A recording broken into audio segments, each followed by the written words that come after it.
Have a wonderful rest of the day. Before I start this video, I want to say many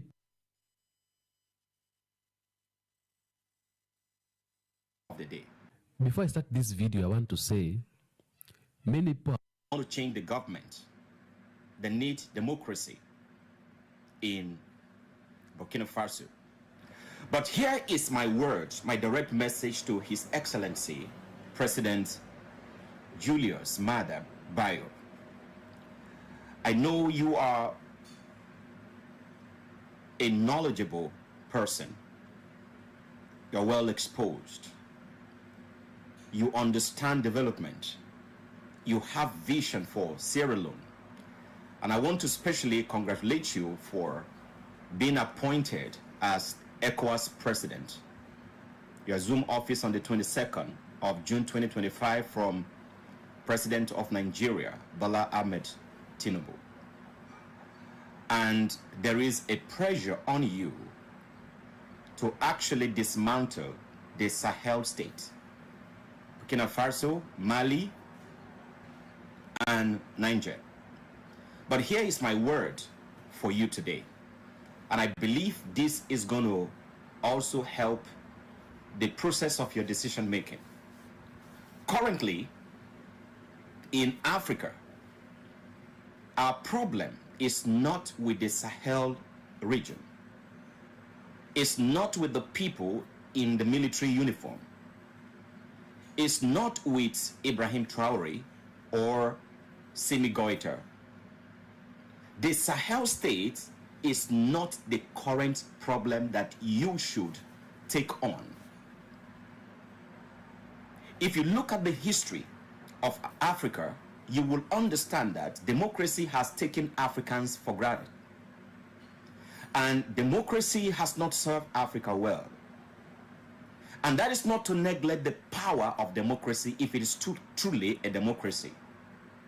So now, since these guys took power, we can see practically how they are changing their country and the effect of their work. Their approach to every single thing is very evident. So instead of using your energy and your power and your position in pursuit of democracy in this region, I strongly believe that you can channel this energy towards the people that are already practicing democracy. Make them produce results. Make them stop taking our resources out. Help countries that are not doing well to start doing well. Because it is not the uniform that Africa is concerned with right now. It's results. So if, for example, Ibrahim Traore was actually a good activist. Few years ago, before he took over power or he became, he went in to become a military person. He spoke for the people. And I believe that Ibrahim Traore as a person is even more civilian than most civilian rulers in Africa. His mindset is more civilian than the civilian and democracy. So, we must not make a mistake of going into battle and war with these guys. They have vision, they have plans, and they are executing the plan one step at a time. So we must allow them. So what we're going to do, in my opinion, and from my experience, is that we have to make democracy, those democratic leaders, we have to see their vision, their plans, and what they are doing. Then we have to actually place them side by side with what the military leaders are doing. And then we can see who is performing better, who is doing well, who people can actually connect with. There's one simple trick that thousands of people are using to... I think that should be the first focus. Before you became the president of Sierra Leone, you know the economy. You know what the resources, the Sierra Leonean resources was used for. You are still fighting to make sure that the resources that is meant for Sierra Leone is being used for Sierra Leoneans. So I think all the democratic nation or country in Africa, they will have to prove themselves that they are worthy of trust, they are worthy of commitment. And when they can see clearly, we can see clearly, it will not be too hard for, let's say, Captain Simi Goita or Captain Ibrahim Traore to say, you know what, you guys are doing great right now. You are on the path of development. You know what our resources is meant for. So I don't think these guys are brutally connected to power, that they cannot let go of power. But what they see is that Africa must not keep giving out their resources. Africa must not remain underdeveloped. And that is the power. So, brother, my friend, President Julius Maada, I respect you. I see your vision. I've listened to so many things that you're doing. I've listened to the First Lady, and I know you mean well for Africa. So we want to see what you will begin to do from now henceforth. We want to see what your dispensation or your tenure is going to accomplish. To be honest and to be frank with you, I'm so disappointed with African Union. I'm so disappointed with ECOWAS. If ECOWAS is functioning well, Congo will not do what Congo just did. If ECOWAS was doing really well and they are so concerned about the economy of Africa, I strongly believe that they will not allow Congo to fight the battle that Congo has been fighting and life has been lost. They won't allow Rwanda to keep doing what he was doing, and they will come in between this state to settle things out.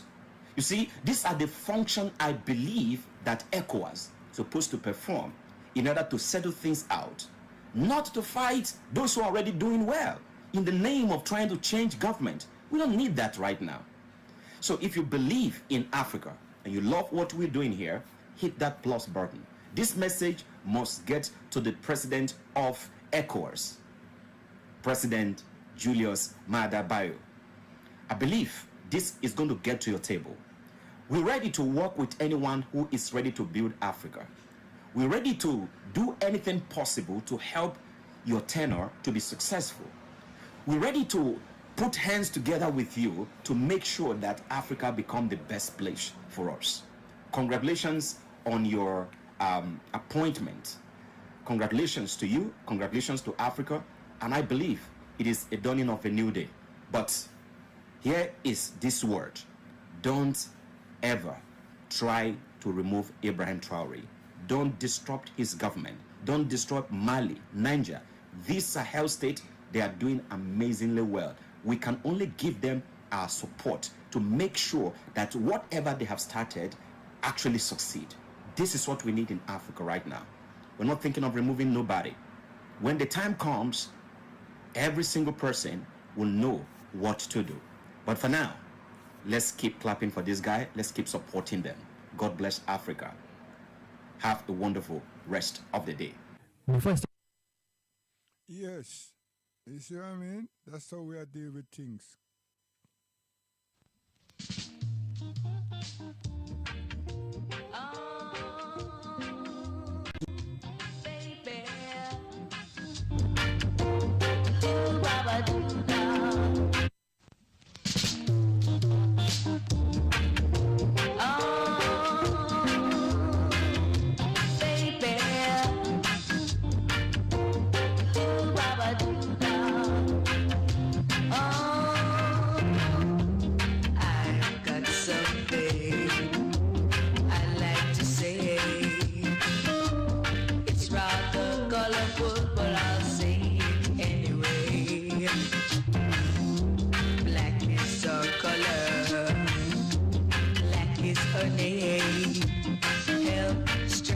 Prosperity and wisdom is our game.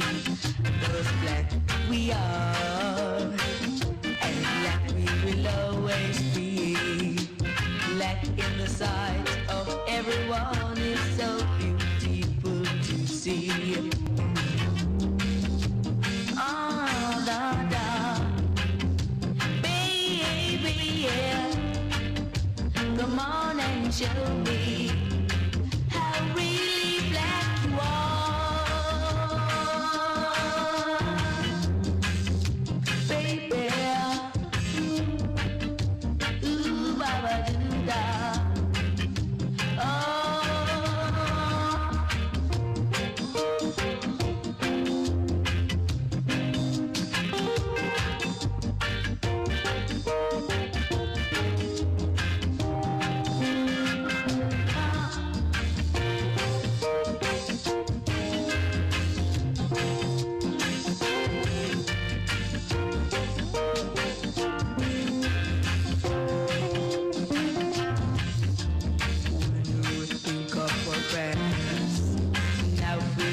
come at last. Black man progressing in every way. Black we are, black we will always be.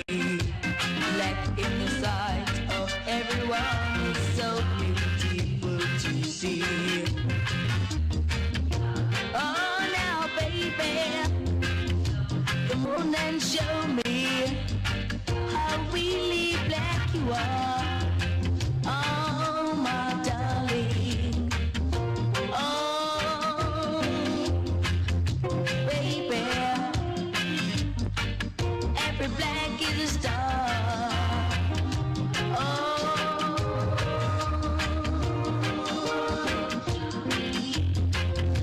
oh baby, come on and show me how really black you are right now. Oh baby, ooh,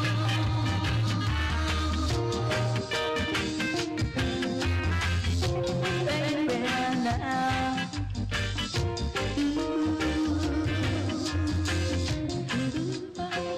Yes, you know what I mean? So we want to give you a short, not a lecture, but a reflection on the past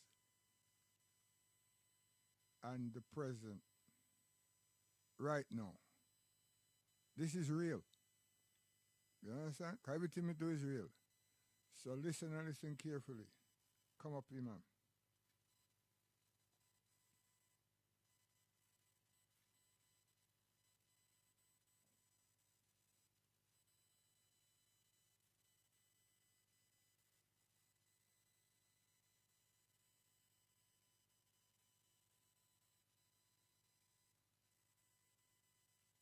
What's happening, man?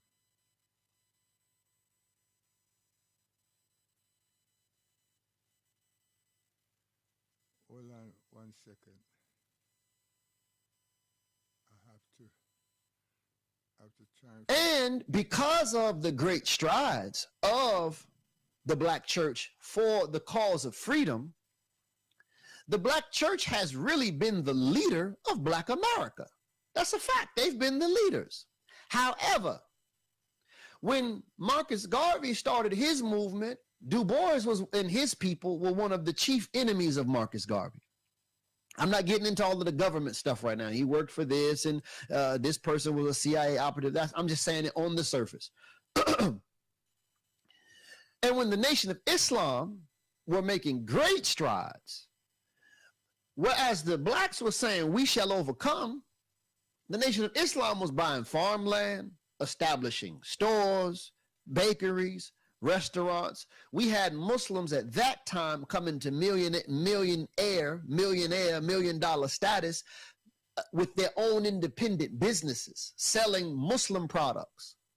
And we are the ones who established our own school system. We don't have an independent black church school system that's national. We never had one. The Ebenezer Baptist Church, they don't have a national civil rights school or national school for the liberation of our people. They didn't do those types of things. Here in Atlanta, we had a lot of African-American business establishment, but that's it. And we had a lot of establishment in a lot of places. But look what happened after assimilation, segregation or desegregation. A lot of our stuff went to the wayside because we would rather have our children in another school. We would rather have our business go to someone else's grocery store than to support our own store, because at the core of it, we were still, because we were in the church and because we wanted to desegregate, we were still seeing the white man as superior. But these movements that I'm pointing to right now, like the Nation of Islam, we did not see the white man as superior. We did not see the white man as the authority. We did not see him as the model that we should aspire to become. So we represent, and I'm speaking about Marcus Garvey, the Moorish Science Temple, the African American Muslim movements, all the way into the transition into Islam proper. We were a group that wanted to think on our own, have our own schools, have our own business establishments, have our own culture and customs. We didn't want to become Caucasian people. And we didn't believe that we needed to depend upon the white establishment in order to be successful. And it became a sore spot for the Christian church establishment because they knew that we had achieved something that they had not been able to achieve in all of their years following whites. What do I mean? First, we could actually start with their sort of grand thinker, Dr. Howard Thurman, who was seen as the mentor of Dr. King. And he writes in his autobiography, number one, he writes how his grandmother would have him read the Bible to her. She was a slave at her time. I mean, not at this time. But long story short, he's reading the Bible to her, and she's telling him to skip over certain parts because she couldn't read, you know. He said, and during those days, we didn't ask the elders questions as children. He said, but when I got old enough, I asked her, well, why did you have me skip such and such part? And she said, because those were the verses that the slave masters would have read out to us to sort of fortify the system of slavery.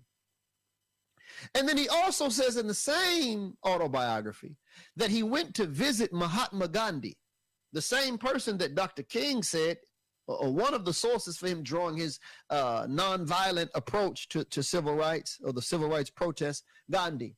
And Gandhi told Howard Thurman, well, why don't your people consider becoming Muslim? Because in Islam, this race problem doesn't exist, so on and so forth.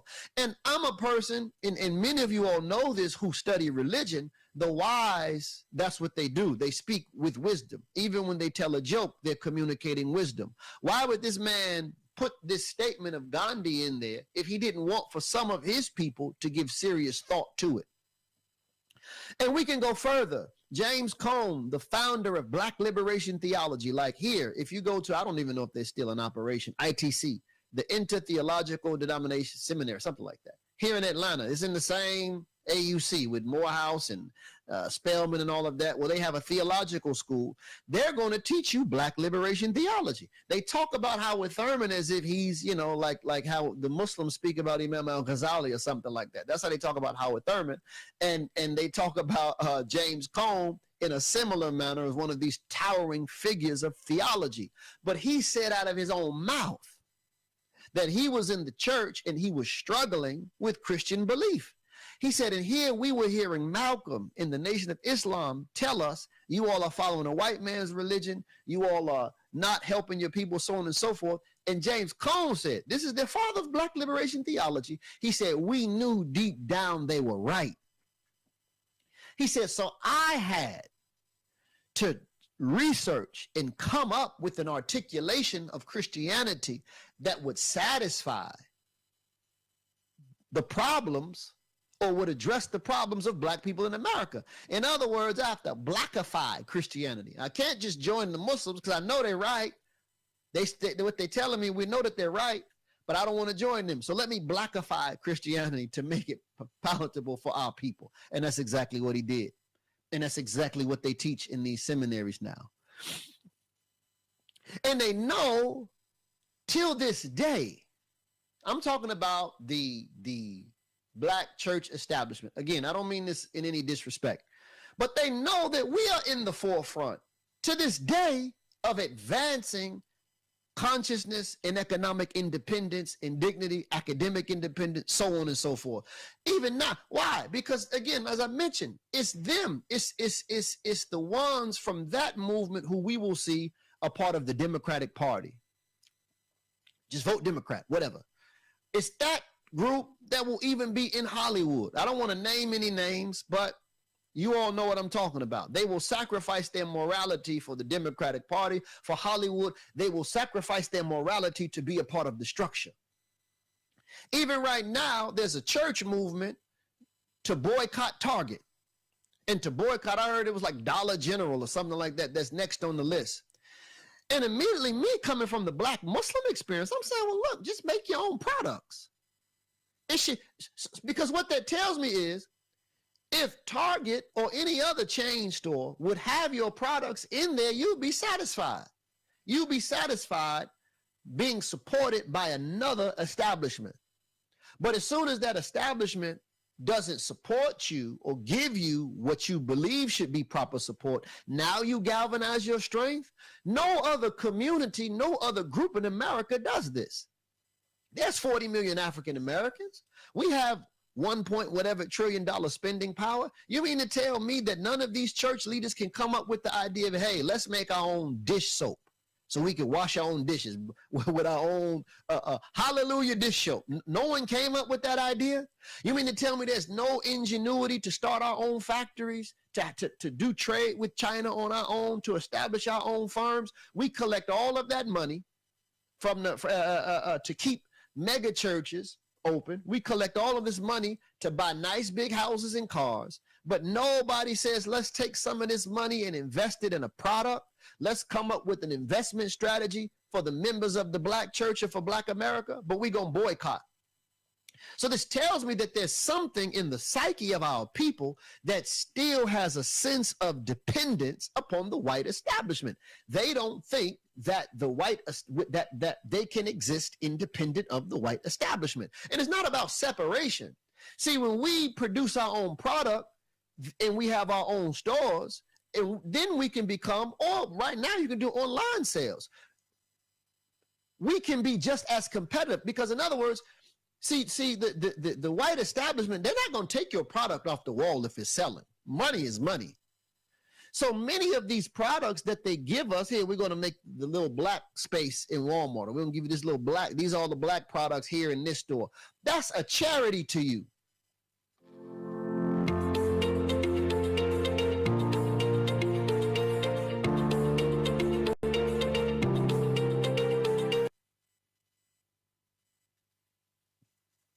And they removed it because there's not no benefit. Believe me, if those things were bringing in the money and they were big sellers, they wouldn't have removed them.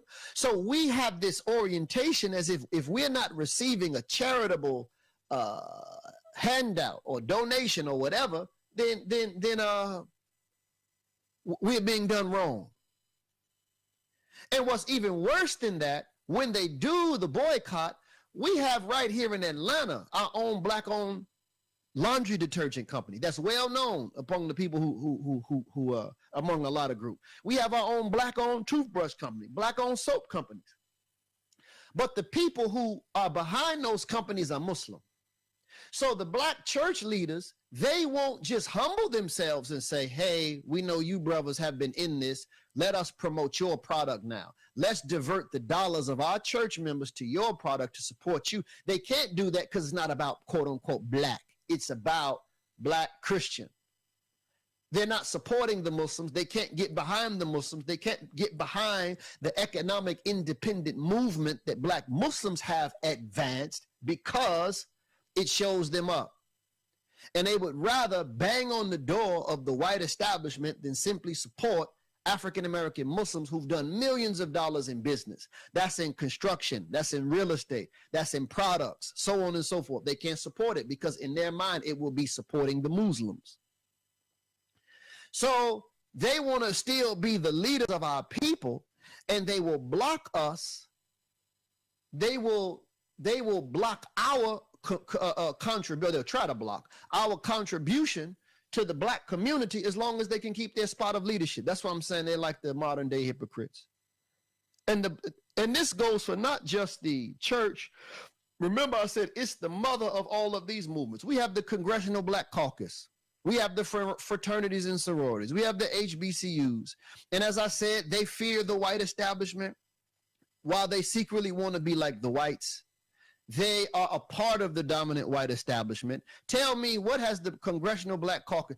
Everyone is blaming President Obama, though he deserves some blame, for not putting forth any legislation or making any fuss about blacks. And we see him. We have him on record, camera record, talking about homosexuals, Native Americans, so on and so forth. He never once mentioned anything about anything African American. Okay, fine. But the Black Caucus been around forever. What have they done? in a meaningful, all we hear about the people who are a part of the establishment. I even hear this from people who are from these fraternities and sororities, went to HBCUs. All they do is complain about the white man. But you spend your whole time trying to be like them and fit in among them. So the black church really, in this group, they really fear us. They fear the black Muslims, the African-American Muslims. Why? Because really that civil rights spirit, that time is dead. No one cares about that stuff anymore. They've run their time.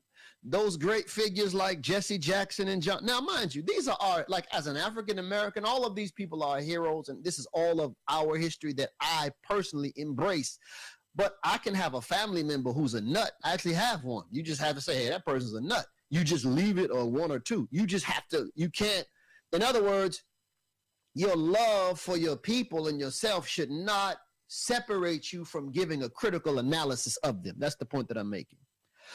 Crying about racism, dead. Look how all of those people on MSNBC, MSNBC is another thing. That's something else. Talking about racism, oh, that's not going to get us anywhere. Dependency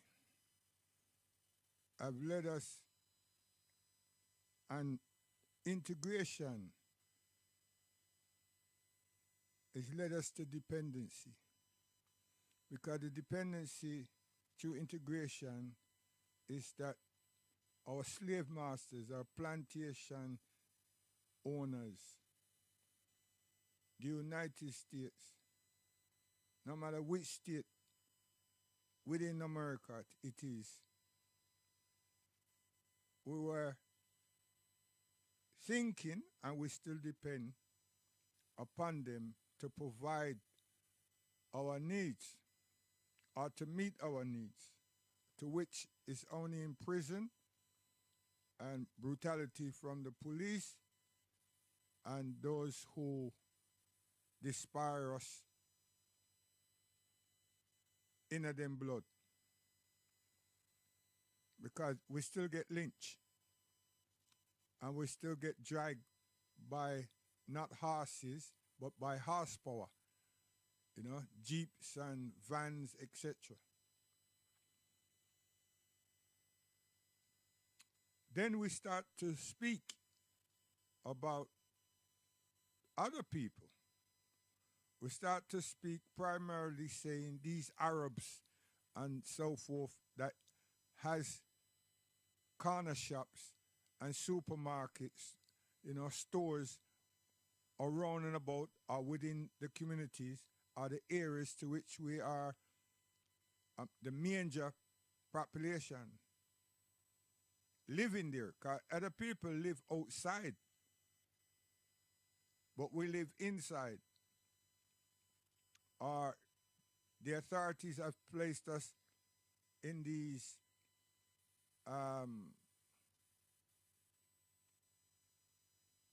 apartments, estates, compounds. So we're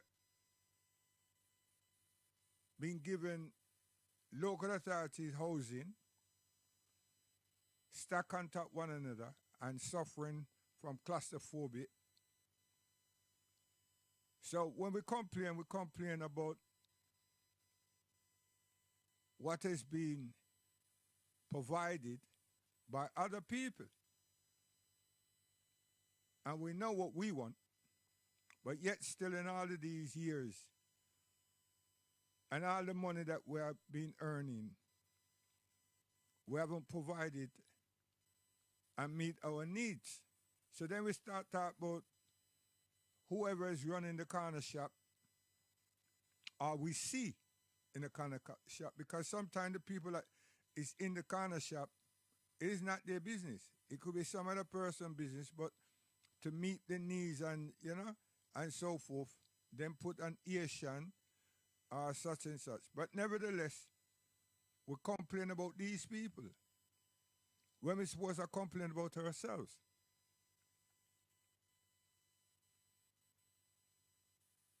That's what we should be doing. But integration, then we don't utilize the land and grow crops to meet our needs.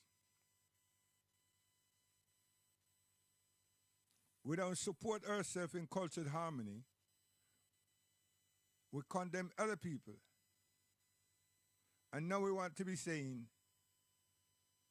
that we're not all the same. All the same in what context? And now it's the Africans to blame that is come to seek education and to seek economics development. Why are we to blame?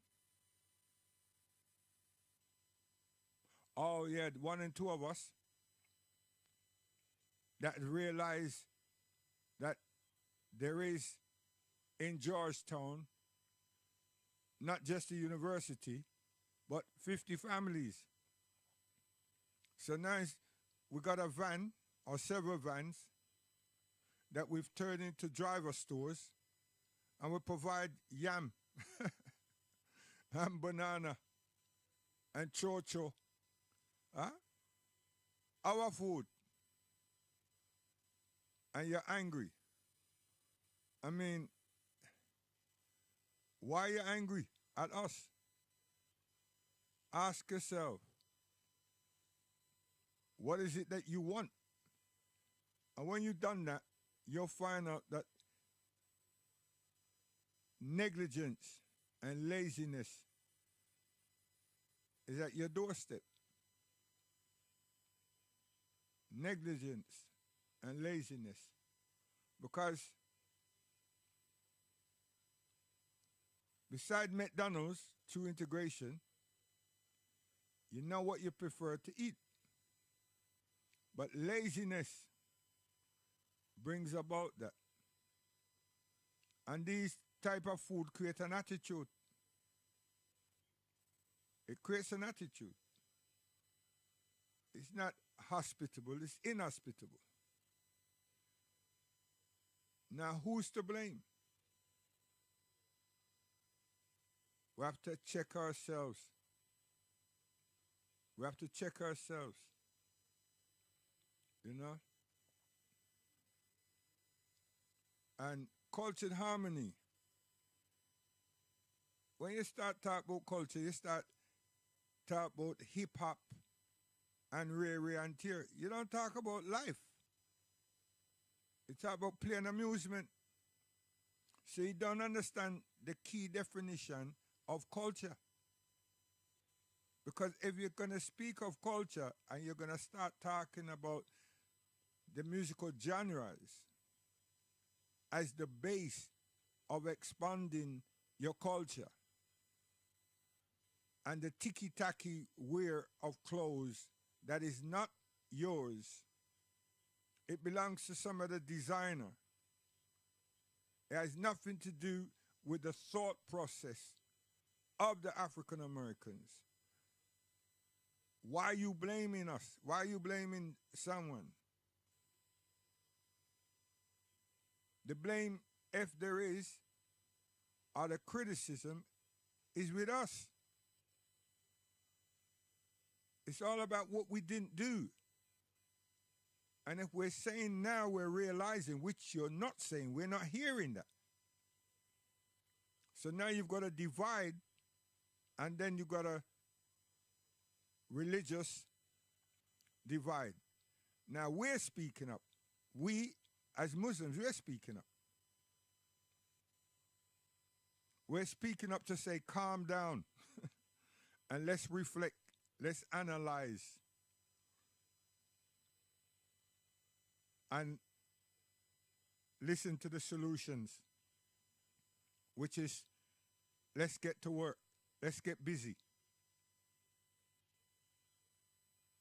Black African self-love, let's get busy. But then you're going to start thinking and advocating online that that's a Muslim, no, we're human beings just like you. We breathe oxygen. We need it to survive. We can't argue about it. We can argue that man's polluting it, but we can't argue about it and say, to hell with it.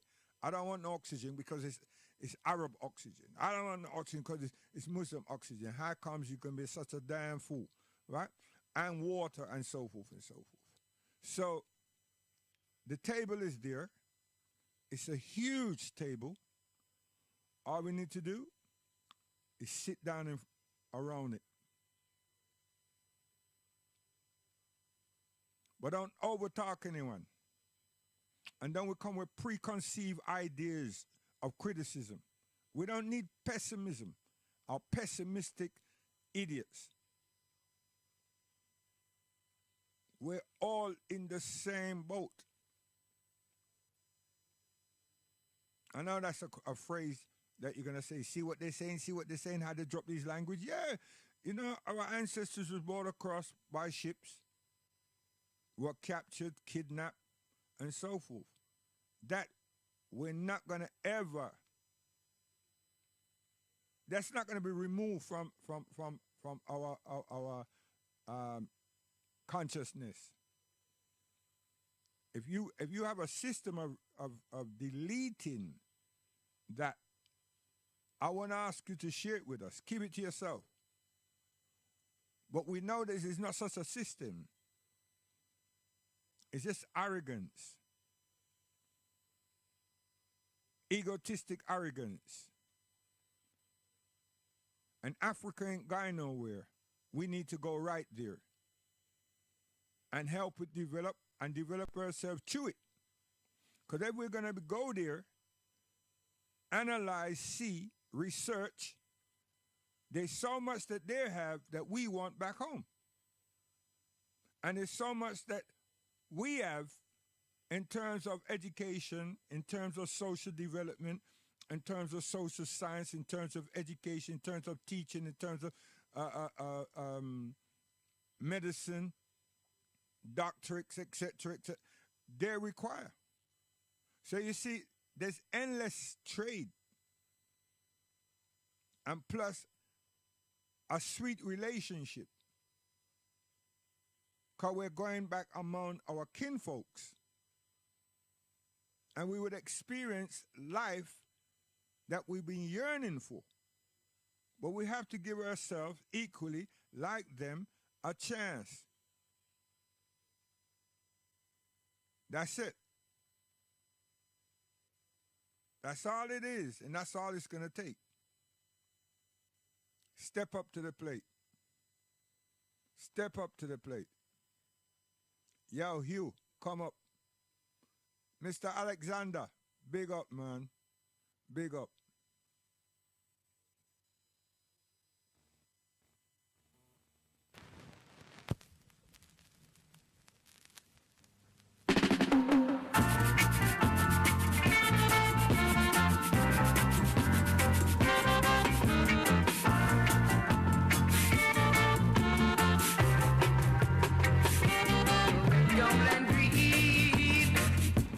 Red, gold, and green, the primary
nation.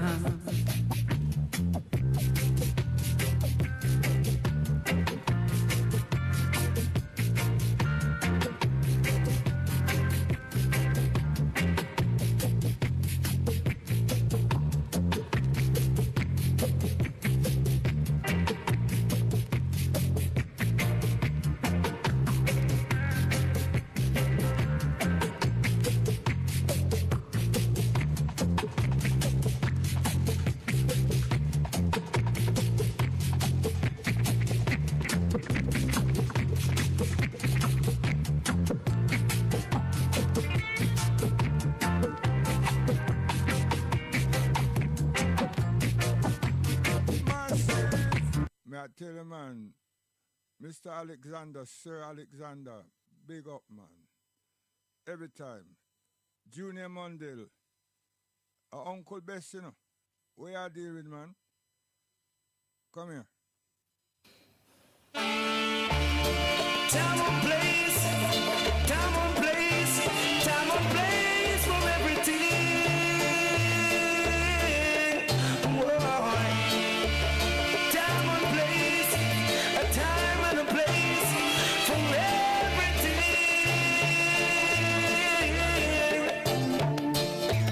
Rain come falling down today, sun come shining tomorrow.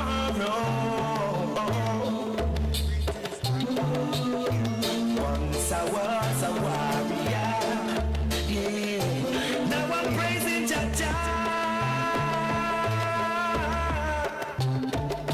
'Cause there's a time and place for everything.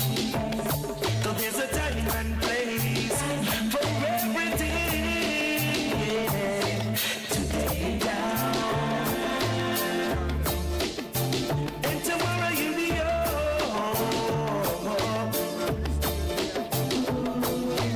Today you have no money, tomorrow money and more. 'Cause there's a time and place for everything. At that way I say all the while. So Junior Reid, you understand? You have to come back as the monarch. You understand? Because you're not going away now, but we want you as the monarch. You see? Oh. Come up.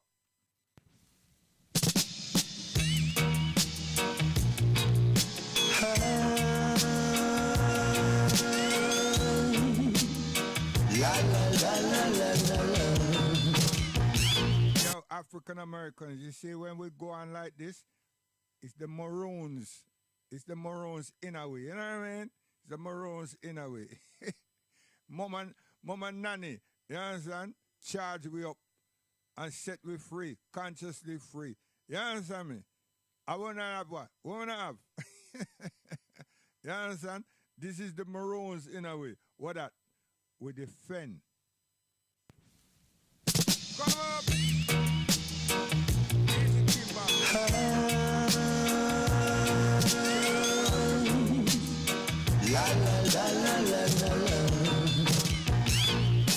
Have you ever had another love like you had with me, girl? Have you ever found another man like you found in me, girl? Can you honestly say this, that you don't miss my kiss? I told you when you were going away that you would return to me one day. You say you'll take your chance, try to find a new romance. Now, girl, can you tell me this? Alright, have you ever had another love like you had with me, girl? Have you ever found another man like you found in me, girl?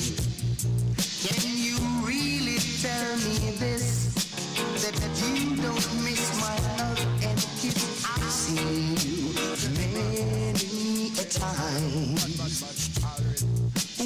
many different guys.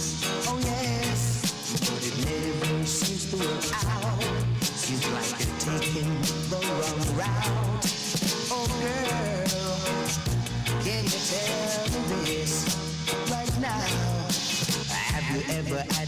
another love like you had with me, girl?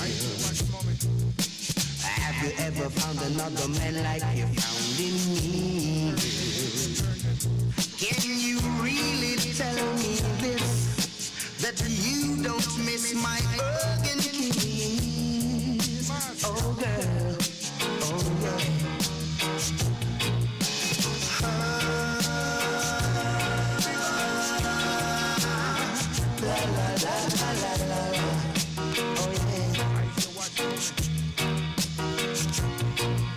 Slivering would have I known, but the love in my heart is so true for me. Oh girl, oh girl, I told you when you were going away that you would return to me one day, but you take your chance, trying to find a new romance, and now we're back where we start. So girl, have you ever had another love like you had with me, girl? Tell me, have you ever found another man like you found in me, girl? Can you honestly tell me this, that you don't miss my hug and kiss in the middle of the night?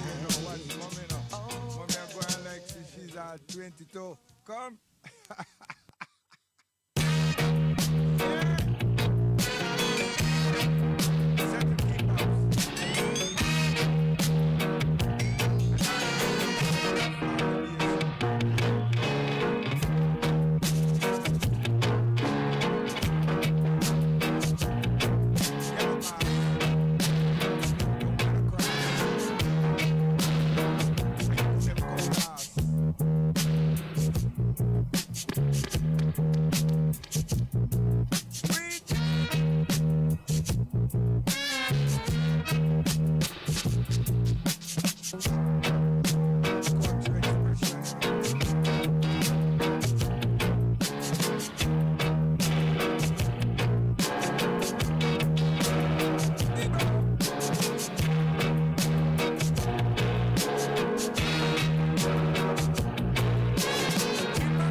Yeah, them day there now.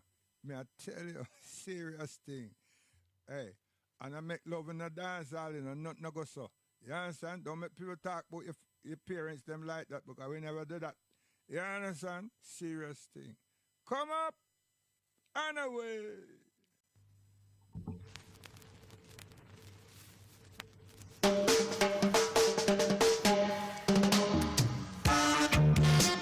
Swish, splash, swish. So sweet, aya. Pull it. Go on.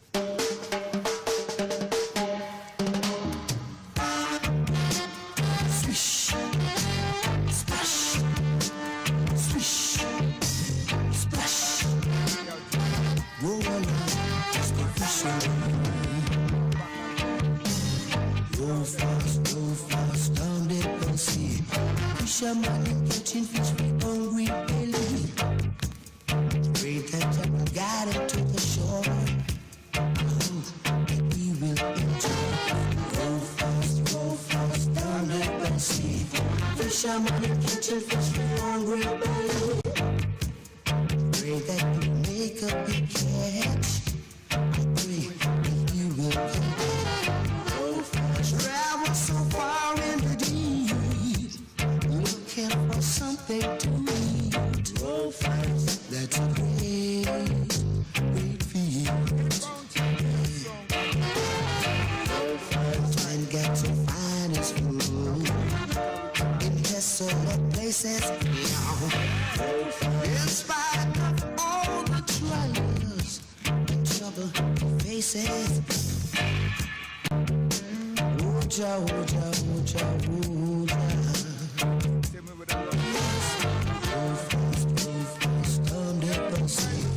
Fisherman catching fish with hungry belly. Pray that you got it to the shore. Oh, I hope you enjoy. Roll fast, Mr. Fisherman.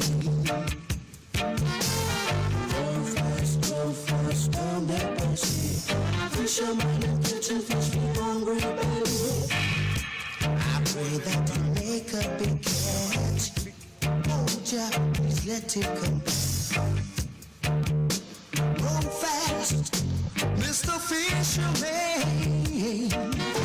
Roll fast, the sound of the sea. Oy, oy. Swish, swish, splash, swish, swish, splash, swish, splash. Roll, roll. Mr. Fisherman.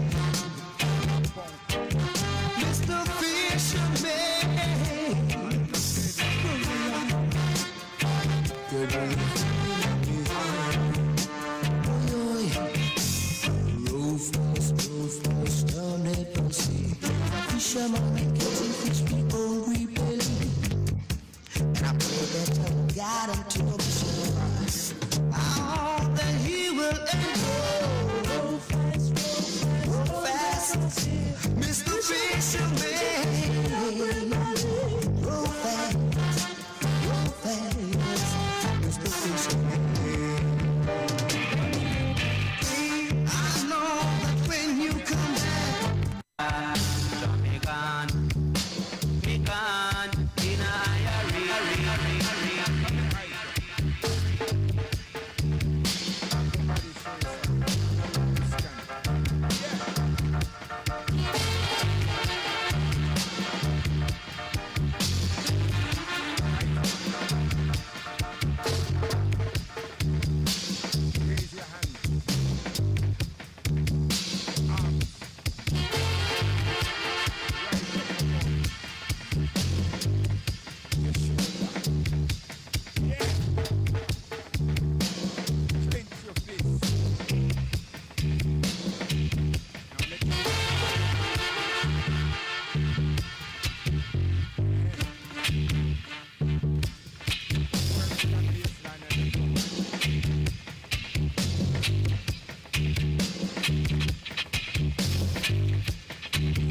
reggae music, man.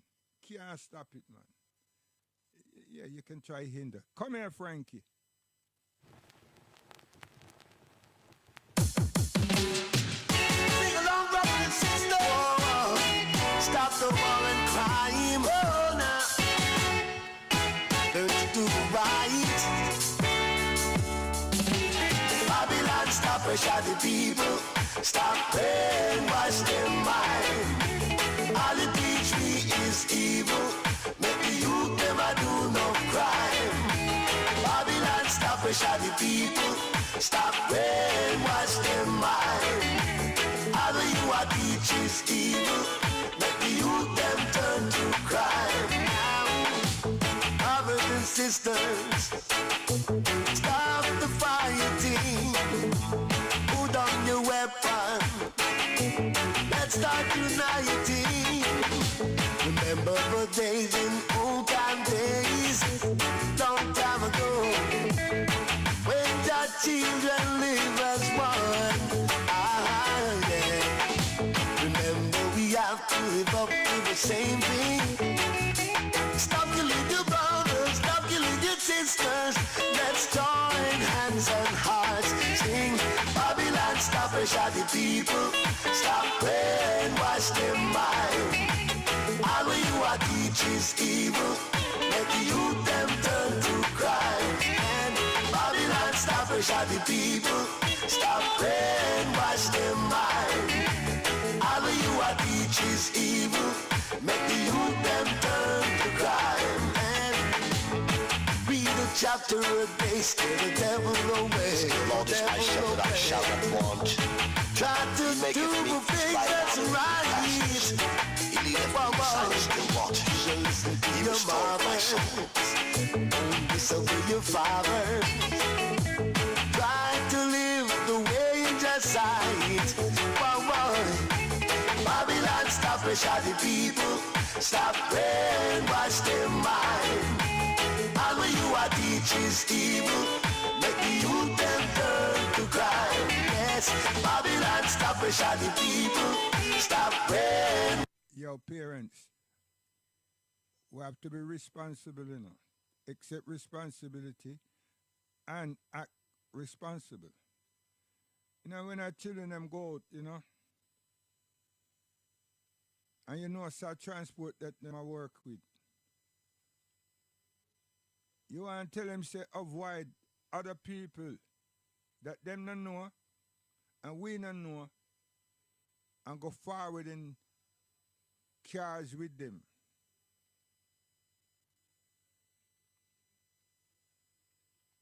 And some people, big people, any persons, when them have people around them in a them vehicle, they feel so them have to show people something. Nobody, sometimes nobody not ask them nothing, you know. And then sometimes the passenger said, yo, you can't go faster. And things like that, you know. And because they must sit down and just use them foot.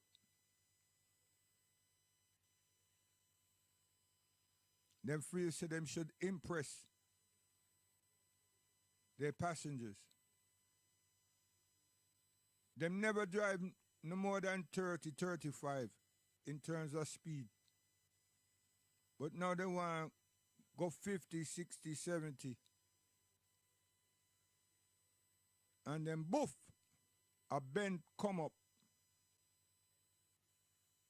Our junction come up. Our traffic light come up.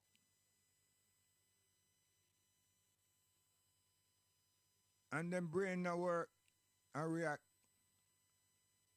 And sometimes them jump the light and run straight into one lorry or a van or some other vehicle.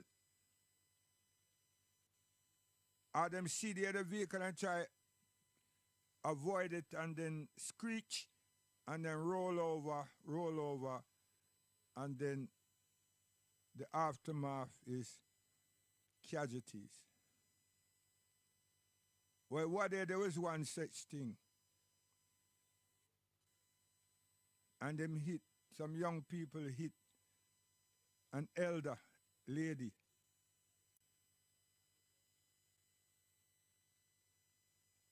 But try to stop or swerve. Something them do. And crash. And the vehicle catch a fire. And there were 4 of them. And 3 of them get touched.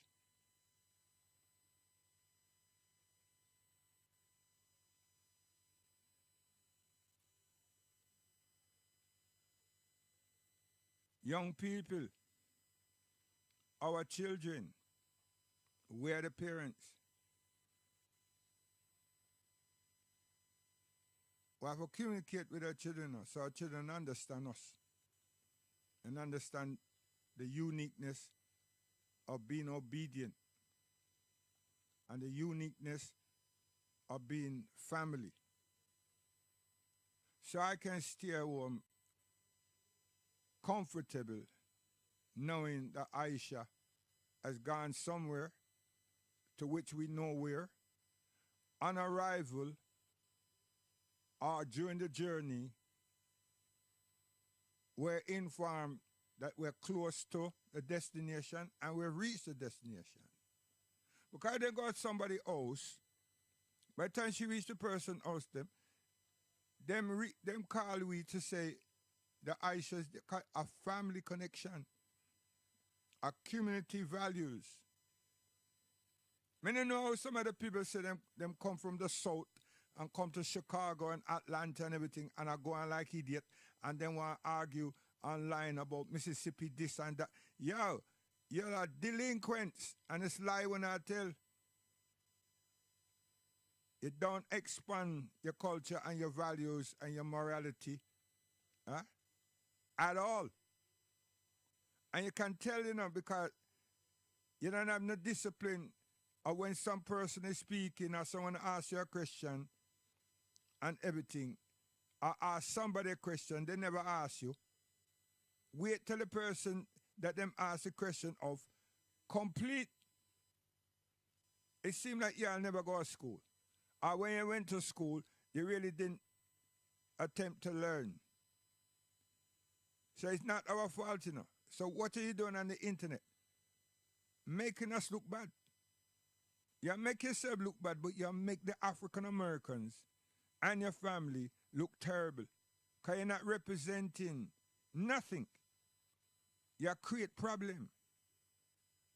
And if you didn't know that, you better start knowing that. Because you hear me, I know when I hear me. You might not be up live, but when I get the replay. And someone that take it so personal. But that's all right. Because I deal with it personally, I tell you. Because y'all are dumb. The ones that carry on this way. Or you think them family feel that them children get burned up? And they had no right in any car. They had no right in any car.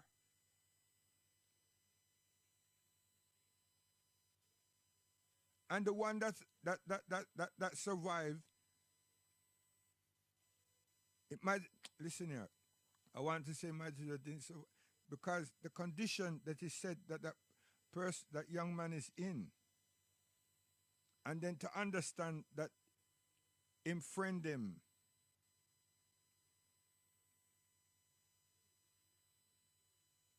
I've perished.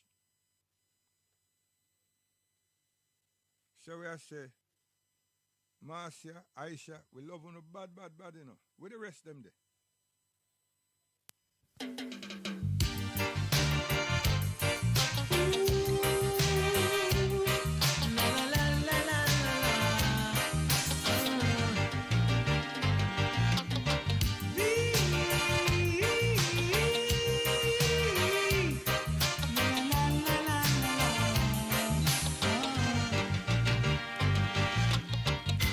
African people suffering, trying to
can't leave Africa, man. We can't do that.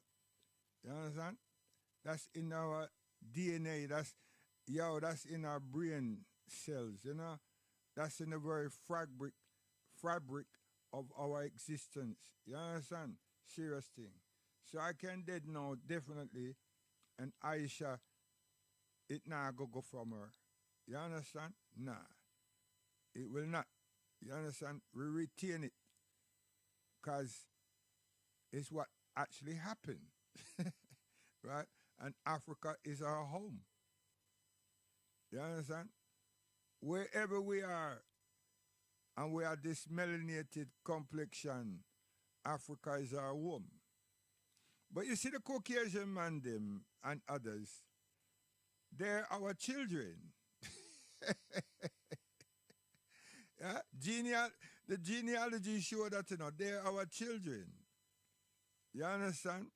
Of who we father Adam and Hawa are the progenitors of the earth. So when I want to stop follow the people then with a racist disease, right? And cool yourself and do something with ourselves. You understand? 'Cause let's say you agree. What you gonna do now?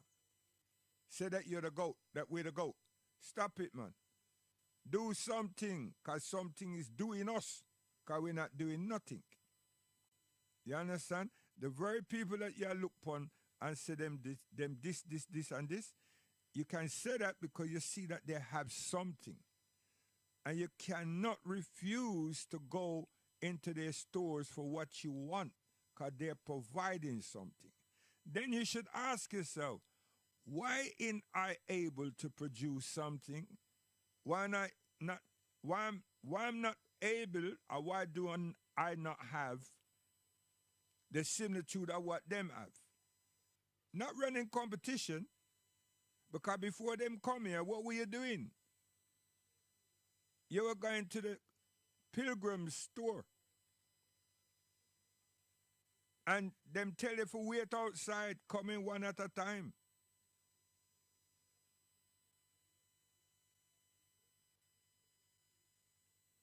And the day that the Chinese come and the Japanese come, we felt better, because we were treated better. But that doesn't relinquish the fact that we should have been having our own stores. Vernon John. It's not our fault that Martin Luther King and the theological practice that he was part of wanted integration along with the Kennedy and the Senate and everybody, you know, and the small hats. But Malcolm has said, and it feels that Malcolm was creating rivalry. But before Malcolm said it, Vernon Johns was saying it, but he developed farming and he was selling our own products outside of the church, to which he was the main pastor of the church, or the preacher, or the minister. But they did not favor him. So they move him out and bring the young king in. And he brought you what the system required, integration. But you don't know about Vernon John, because none of you discuss Vernon John or speak about Vernon John. So if you speak about Vernon John, you understand, and you would have understand Melik El-Shabazz, Al-Mawali, Malcolm X. But you all don't understand Malcolm because you just listen to the fire burn. You listen to the hot. You didn't listen to the art. You never listened to him showing what the solution is and what should be done, and how that which he's saying should be done can be done by all of us. Ask yourself, what did your father and your mother do? Did they get off their backsides and do something? Did they put $2 together when the week come for that day, for that month? Ask them. Listen back to Melik El-Shabazz. He did not read the Bible. He only stood in for Elijah Muhammad on a few occasions, but his thing was about shaping us up, developing our consciousness and our culture. and make us be dutiful human beings, orchestrating, developing for ourselves. But you didn't know that. I'm telling you. You didn't know that, because I can't hear none of you repeating that. And now you let some Johnny come lately working for a COINTEL program, telling one about FBA and rare. It's a divide and rule tactics, because I'm telling you, Pan-African through the Caribbean and Brazil and so forth, South America included, right? We're getting very close to the reparation. And it's not close to money. The Stalin, we're seeing through it. And we have intellects now. We have lawyers. We've got the legal apparatus in our hands. Not just talk. We have teams. We're working as a collective. There's something in the air. And y'all got to get with it. But since you're playing so dumb, you're missing it. You understand? This is our season. Let's get cracking. We have lots of things to do. Marcia, we have said Mondel. Now I give him your sweet tune and then we'll go Mondel again. Come.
Marcia, from the day you tell me that, you know, I say me never leave you an inch. You know that, isn't it? I tell you. So you...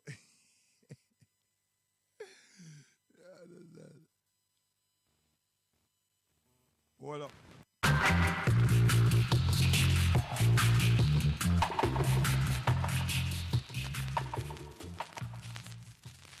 Now this station...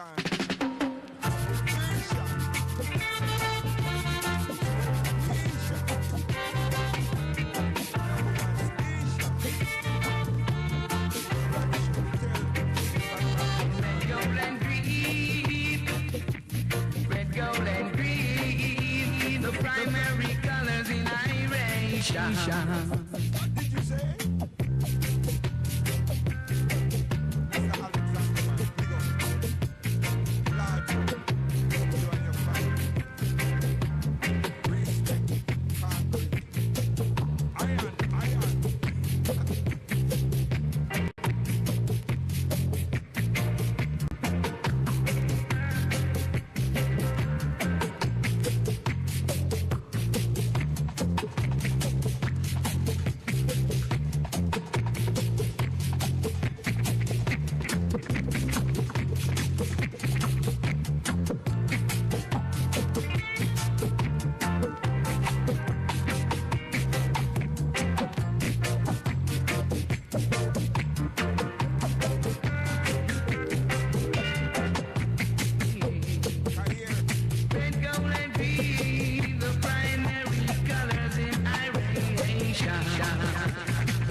guidance, you know. We I said 2 weeks up. No, no, no, no, no. Done with that, man. Guidance, you gone. You know. Yes. Give thanks.